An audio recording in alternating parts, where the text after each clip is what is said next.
सभी को नमस्कार। +2 पॉलिटिकल साइंस की क्लास में आपका स्वागत है। जैसा कि आप जानते हैं हम लेसन 8 पर चल रहे थे। लेसन का नाम है क्षेत्रीय आकांक्षाएं। लेसन के पहले भाग में हमने देखा कि क्षेत्रवाद का अर्थ क्या है, क्षेत्र और राष्ट्र में अंतर क्या है, क्षेत्रीय आकांक्षाओं पर भारत सरकार की क्या प्रतिक्रिया थी, क्षेत्रवाद का विकास क्यों होता है, ऐसी कौन सी परिस्थितियां हैं जो क्षेत्रवाद के विकास को जन्म देती हैं। कुछ राज्यों के नाम देखे जो भारत से भी अलग अपना पहचान पाना चाहते थे। कुछ ऐसे राज्यों के नाम देखे जिन्होंने भाषा के आधार पर अपने आप को एक अलग राज्य बनाने की मांग की। उसके बाद हमने देखा कि जम्मू कश्मीर का भारत में विलय कैसे हुआ और कैसे धारा 370 को हटाकर जम्मू कश्मीर को भारत का एक अभिन्न अंग बना दिया गया है। आज हम कुछ अन्य राज्यों के आंदोलनों के बारे में चर्चा करेंगे। उनमें से जो प्रमुख है तमिलनाडु का द्रविड़ आंदोलन, पंजाब समस्या, इन सब के ऊपर आज हम चर्चा करने वाले हैं। तो आइए शुरू करते हैं अपना आज का लेसन 8 भाग 2। लेसन का नाम है क्षेत्रीय आकांक्षाएं। तो चलिए शुरू करते हैं अपना आज का टॉपिक। आज हमारा है द्रविड़ आंदोलन। देखिए द्रविड़ आंदोलन क्या था, ये तमिलनाडु में चलाया गया था। सबसे पहले ये तस्वीर देखिए, ये द्रविड़ आंदोलन की तस्वीर है। अब देखिए चलाया किसने था इस आंदोलन की, जो बागडोर थी ईवी रामास्वामी नायकर, जिन्हें हम पेरियार के नामों से भी जानते हैं, उन्होंने इस आंदोलन को चलाया था। ये उनकी तस्वीर है पेरियार जी की। तो चलिए अब देखते हैं क्या था ये आंदोलन।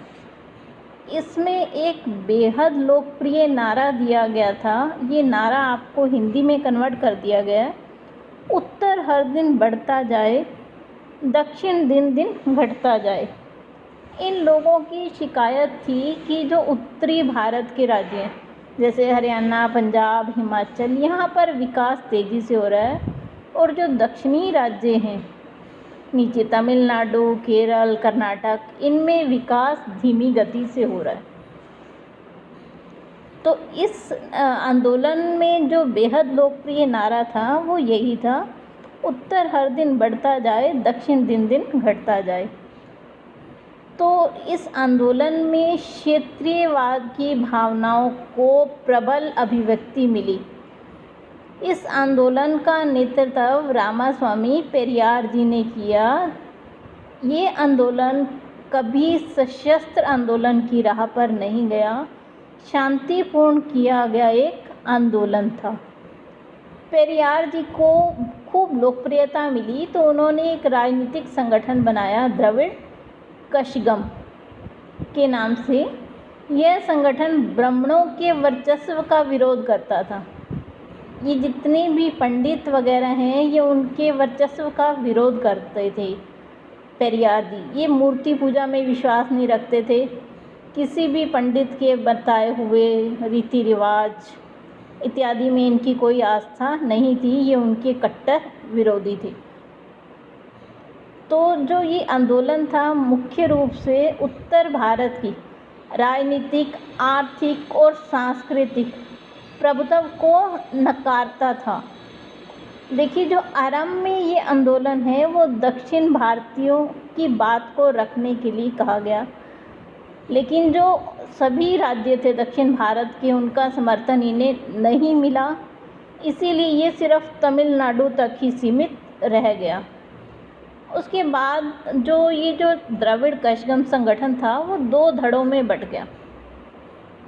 जो दूसरा दल बना इससे अलग होकर द्रविड़ मुनेत्र कशगम, जिसे हम DMK कहते हैं, जो आज का सबसे लोकप्रिय दल है साउथ साइड का DMK, ये पार्टी द्रविड़ कशगम से बढ़कर दो हिस्सों में बढ़ गई। जो दूसरा बना वो द्रविड़ मुनेत्र कशगम था।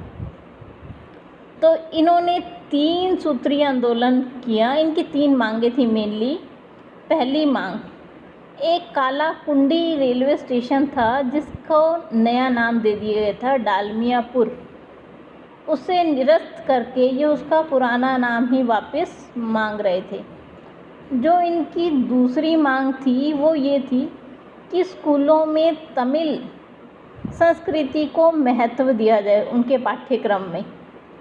जो इनकी तीसरी मांग थी वो राज्य सरकार ने शिल्पकर्म शिक्षा को लागू किया था, जो कि ब्राह्मणवादी दृष्टिकोण को बढ़ावा देती थी। तो ये उसका भी विरोध कर रहे थे।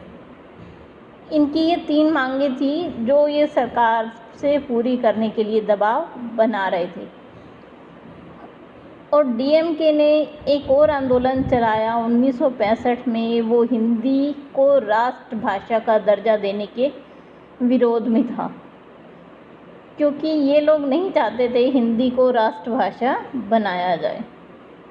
एक लंबे आंदोलनों का सिलसिला चला, लेकिन इस दल को राजनीति में आने का पूरा मौका मिल गया। 1967 के चुनावों में इसे बहुत बड़ी सफलता मिली। तब से वहाँ की राजनीति में इसका दबदबा कायम है। तो अब जो डीएमके पार्टी है उसके संस्थापक थे सी अन्नादुरै। जब उनकी मृत्यु हुई तो ये दल फिर से 2 भागों में बट गया। एक तो डीएमके ही रहा, एक ऑल इंडिया अन्ना द्रुमक बन गया, AIDMK बन गया। एक डीएमके एक AIDMK बन गया। तो ये जो दल है वो अपने आप को द्रविड़ विरासत का असली हकदार बताता है। और तमिलनाडु की राजनीति में इन दोनों दलों का पूरा दबदबा है। 1996 में केंद्र सरकार बनाने में इन्होंने सहयोग किया।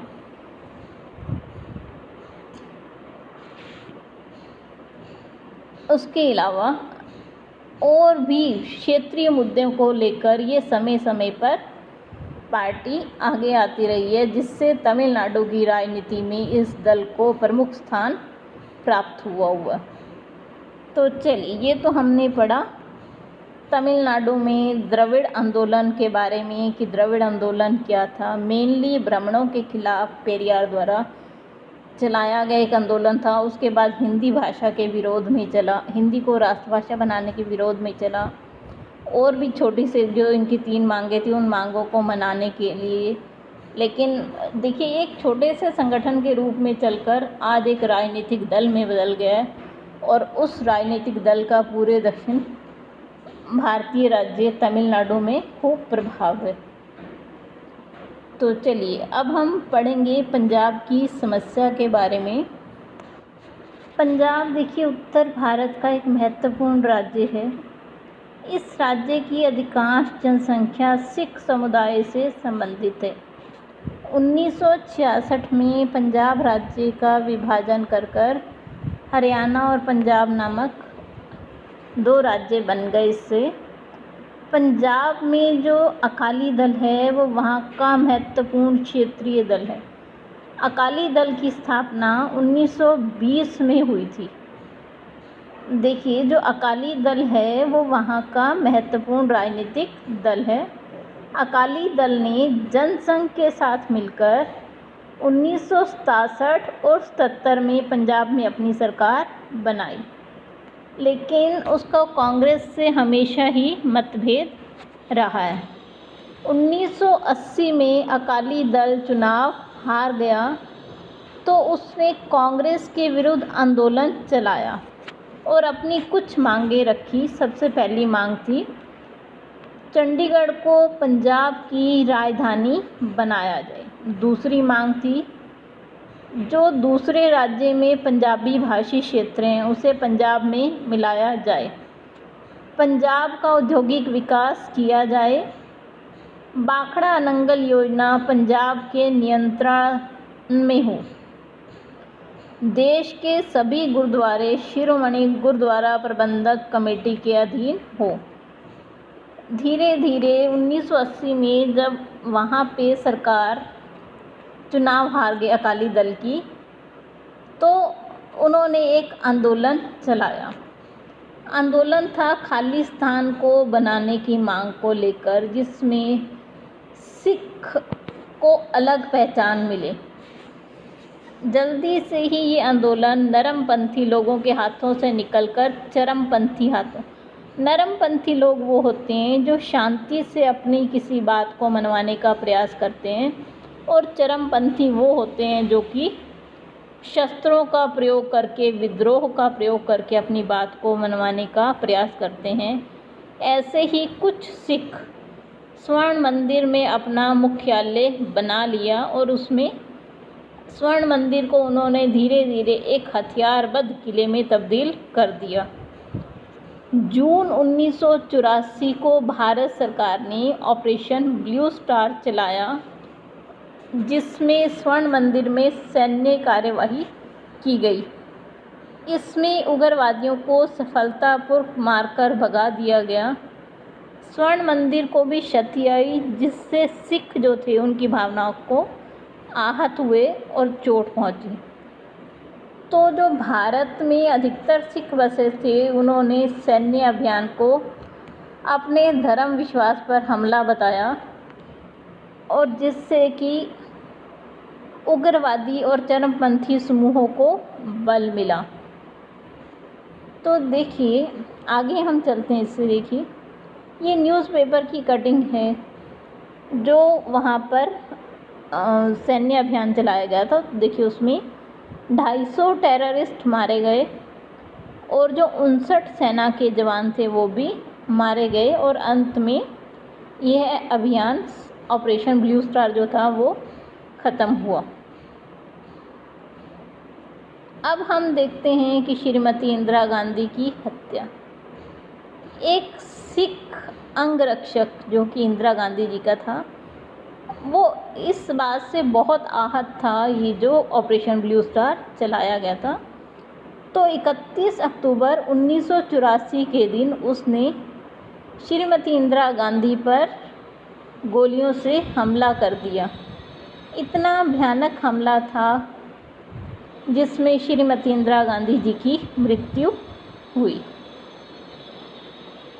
उसी दिन अखबार ने एक विशेष संस्करण निकाला जिसमें इंदिरा जी पर हुए हमले की खबर उसने छापी। देखिए क्या लिखा उसने, Indira Gandhi shoot at condition critical, कि उन पर गोलियां चली गई और उनकी हालत जो है वो अस्थिर है या क्रिटिकल है।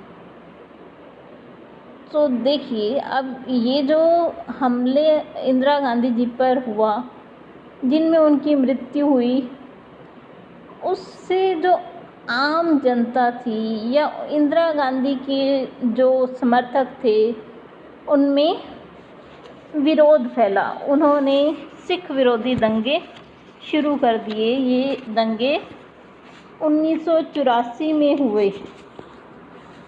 श्रीमती इंदिरा गांधी की हत्या के विरोध में कुछ स्थानों पर दंगे शुरू हुए, जिसमें लगभग 2000 सिख पुरुष, स्त्री एवं बच्चे मारे गए। काफ़ी सिखों ने अपनी जान बचाने के लिए अपने केश कटवा दिए। बाद में राजीव गांधी द्वारा शांति समझौता किया गया, तब ये दंगे शांत हुए। तो देखिए आगे हम देखेंगे राजीव लोगोवाल समझौता, जिसे हम पंजाब समझौते के नाम से भी जानते हैं। इंदिरा गांधी की मृत्यु के बाद राजीव गांधी जी देश के नए प्रधानमंत्री बने। जब वो प्रधानमंत्री बने तो उन्होंने पंजाब समस्या का समाधान निकालने की कोशिश की। उन्होंने नरमपंथी अकाल दलियों के साथ बातचीत शुरू की।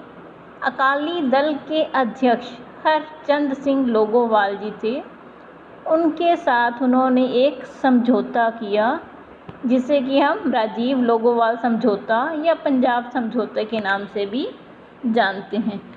तो इस समझौते में पहला मारे गए निरपराध व्यक्तियों के लिए मुआवजा। जो व्यक्ति निरपराध थे और मारे गए हैं उनके लिए मुआवजा दिया जाएगा। सेना में भर्ती। देश के सभी नागरिकों को सेना में भर्ती होने का अधिकार होगा और चयन का आधार केवल योग्यता होगी। जो नवंबर में दंगे हुए थे उनकी जांच कराई जाएगी। बोकारो और कानपुर में हुए दंगों की भी जांच की जाएगी। सेना से निकाले गए व्यक्तियों का पुनर्वास होगा और उन्हें रोजगार दिलाने के प्रयास किए जाएंगे। अखिल भारतीय गुरुद्वारा कानून बनाने पर सहमति बनी। उसके अलावा जो और भी उनकी लंबित मांगें थी उन्हें हल करने का उन्हें आश्वासन दिया गया। चंडीगढ़ को वहाँ की राजधानी बनाया गया और चंडीगढ़ को केंद्र शासित प्रदेश का दर्जा दिया गया। तो ये उनकी कुछ प्रमुख मांगें थी जिन्हें मांग कर शांति करवाने का प्रयास किया गया, लेकिन ये राह इतनी आसान नहीं थी। अब वहाँ पर 1 दशक तक हिंसक की घटनाएं चली, मानवाधिकारों का व्यापक उल्लंघन हुआ, राष्ट्रपति शासन लगाना पड़ा, चुनाव बाधित हुए। 1992 में जब चुनाव हुए तो सिर्फ 24% ही वोट डले वहाँ पर। उसके अलावा 1990 में भी शांति बहाली के अनेक प्रयास किए गए लेकिन कोई सफलता नहीं मिली। 1997 में अकाली और भाजपा दल के गठबंधन की सरकार बनी। आतंकवाद के खात्मे के साथ पंजाब की जो समस्या थी उसका हल हो सका। आज पंजाब एक धर्मनिरपेक्ष राज्य की राह पर चल पड़ा है।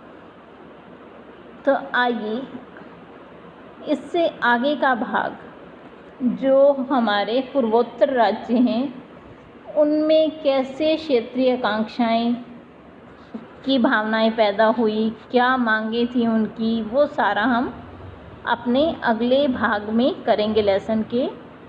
आज के लिए बस इतना ही। आपसे कल फिर मिलेंगे। तब तक धन्यवाद। देखते रहिए वीडियोज़ को।